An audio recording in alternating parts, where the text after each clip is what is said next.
Hello friends, இன்னைக்கு நான் காலையில் வந்து சப்பாத்தியும் அதுக்கு தொட்டுக்கிறதுக்கு வந்து ஒரு கோஸில் வந்து ஒரு கிரேவி மாதிரி பண்ண போகிறேன். இப்போ சப்பாத்திக்கு மாவு பசங்க வச்சுருக்கேன். அடுத்தது வந்து கோஸ் வந்து வெட்டி நல்லா கழுவி தண்ணி வடிய விட்டுருக்கேன். மத்தியானத்துக்கு ரைஸ் ஊற வச்சுருக்கேன். இன்னைக்கு ரசம் தான் வைக்க போகிறேன். அடுத்தது வந்து இந்த கோஸ் கிரேவிக்கு தேவையான 3 தக்காளி நல்லா வெட்டி வச்சுருக்கேன். கருவேப்பிலை, அப்புறம் 3 வெங்காயம், பச்சை மிளகாய். எந்த அளவுக்கு நீங்கள் கிரேவி வந்து தக்காளி வெங்காயம் போடுறீங்களோ அந்த அளவுக்கு கிரேவி உங்களுக்கு நல்லா இருக்கும். நான் இண்டக்ஷனில் தான் பண்ண போகிறேன். இப்போ இங்கே வந்து குக்கர் வச்சுருக்கேன். இப்போ இதுக்கு வந்து நான் என்ன பண்ண போகிறேன், கடுகு, சீரகம், கொஞ்சோண்டு கடலைப்பருப்பு போடுறேன். சீரகம்,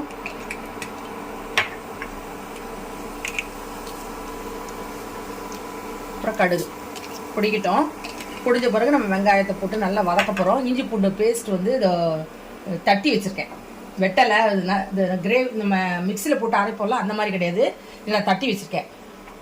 இப்போ இது வந்து வெங்காயம், பச்சை மிளகாய் இதில் போட போகிறோம். இது நல்லா வெடிக்கட்டும். வெடிச்சிட்டாக்கப்புறம் நான் வந்து என்னென்ன போட்டு தாளிக்கிறேன்றது காப்பிக்கிறேன். ஃபஸ்ட்டு வெங்காயத்தை போட்டு வதக்கிடணும். அப்புறம் வந்து இஞ்சி பூண்டு பேஸ்ட்டு, நம்ம இந்த கறியெலாம் பண்ணுவோம்ல அந்த மாதிரி அந்த டேஸ்ட்டில் இருக்கும். இது எப்போதுமே நீங்கள் கோஸ் பொரியல் பண்ணும்போது கொஞ்சம் இஞ்சி பூண்டு பேஸ்ட்டு போட்டிங்கன்னா அந்த கோஸோட ஸ்மெல் ஒரு மாதிரி இருக்கும், அது இருக்காது, ரொம்ப நல்லா இருக்கும். அதனால தான் நான் இன்னைக்கு கிரேவி மாதிரி பதத்தில் பண்ணுறேன். இப்போ கடுகு வெடிச்சிருச்சு. இப்போ இந்த வந்து பச்சை மிளகாய் போடுறேன். இப்போ வெங்காயம் வதக்கட்டும், அதுக்கப்புறம் காமிக்கிறேன் பாருங்க. இப்போ நான் வந்து வெங்காயம், பச்சை மிளகாய், கடுகு எல்லாம் வெடிச்சதுக்கப்புறம் வதக்கிட்டேன். அதுக்கப்புறம் கோஸ் போட்டிருக்கேன். இப்போ கோஸையும் நல்லா அப்படி வதக்கிக்கலாம். இப்போ நம்ம தேவையான இதில் உப்பு நான் போட்டுட்டேன். இப்போ நம்ம வந்து மிளகாத்தூள் போட போகிறோம். தேவையான மிளகாத்தூள் போட்டுக்கோங்க.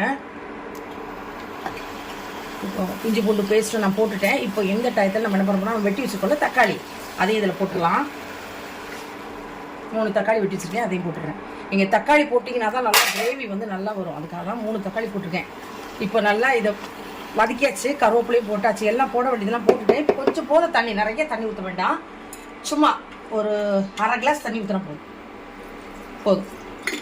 இப்போ குக்கரை மூடி வச்சிட போகிறோம். விசில் வரட்டும். 2 விசில் வந்த உடனே ஆஃப் பண்ணிவிட்டு அதுக்கப்புறம் எப்படி திக்கடிங்க இருக்குன்றதை உங்ககிட்ட காமிக்கிறேன். இப்போ குக்கர் ஆஃப் பண்ணிட்டேன். இப்போ பாருங்கள், கொஞ்சம் அப்படியே லிக்விடாக இருக்குது பார்த்தீங்களா, எப்படி இருக்குது பார்த்தீங்களா. நம்ம அந்த தக்காளி வெங்காயம் போடும்போது அந்த மாதிரி வரும்.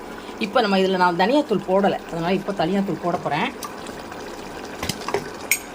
ஒரு அரை ஸ்பூன் போடுங்க தனியாத்தூள், கொஞ்சம் திக்கனிங்காக நல்லாயிருக்கும். போட்டேன்.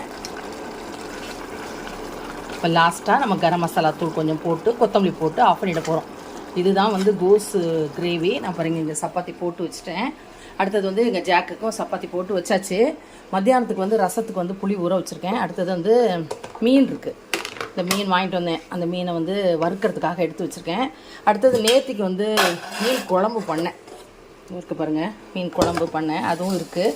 ஸோ ரசம், இந்த கிரேவி, மீன் வறுவல், இவ்வளோ தான் இன்றைக்கி வந்து என்னுடைய மத்தியானம் லஞ்சுக்கு. காலையிலைக்கு சப்பாத்திக்கும் அந்த கிரேவி தான். ரொம்ப நல்லாயிருக்கும், ட்ரை பண்ணி பாருங்கள். எப்போதும் நம்ம கோஸில் பொரியல் தான் பண்ணுறோம், கூட்டு பண்ணுவோம். இந்த மாதிரி கிரேவி ஒன் டைம் பண்ணி பாருங்கள், ரொம்ப டேஸ்ட்டாக இருக்கும். இப்போ நான் இப்போ வந்து ஆஃப் பண்ணிடுறேன். இப்போ எப்படி எந்த பதத்தில் இருக்குது பார்த்தீங்களா, நல்ல கிரேவியாக இருக்குது பார்த்தீங்களா. நம்ம தனியாத்தூள் போட்டோம். இப்போ வந்து கரம் மசாலா தூள் போட்டு கொத்தமல்லி போட்டு ஆஃப் பண்ணிட போகிறேன். இப்போ சப்பாத்தியில் வச்சுட்டு உங்ககிட்ட காமிக்கிறேன்.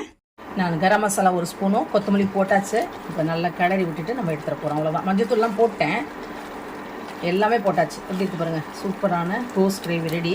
இப்போ இதை தான் நாங்கள் சப்பாத்திக்கு வச்சு சாப்பிட போகிறோம். இந்த வீடியோ நான் இதோட முடிச்சுக்கலாம். இதே மாதிரி நீங்கள் கோஸ் ட்ரை பண்ணி பாருங்கள். பார்த்துட்டு எப்படி இருக்குன்னு சொல்லுங்கள். நெக்ஸ்ட் நம்ம இன்னொரு வீடியோவில் மீட் பண்ணலாம்.